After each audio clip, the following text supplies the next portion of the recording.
Ito mga idol, nagtanggal pala tayo dito ng gulong, no? At ginamitan natin ng power tools. Itong ginamit natin mga idol, ito ay tinatawag na air impact wrench. Sa pamamagitan nito, mas madali ang ating trabaho. Hangin lang ang ginamit dito, operated by air. Galing sa air compressor motor. Yan o, tingnan nyo, sinimulan ko nang tinanggal. Madali lang. Dahil sa aparato na to, mas madali ang trabaho. Tatanggalin natin tong gulong mga idol dahil na-flat, natamaan to ng pako, kaya sumingaw, kaya tanggalin para ibulkit.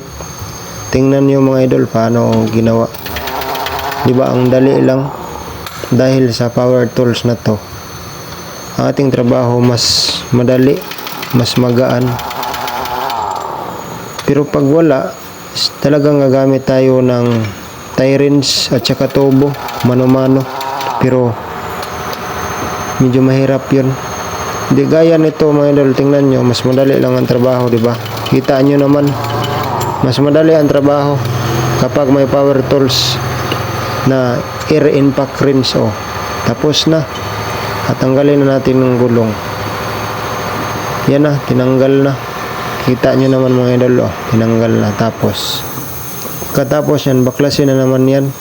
Tanggalin ang gulong sa rim para ibulkit. Yung natamaan ng pako, yung nabutas, doon sumingaw. At doon natin ibulkit.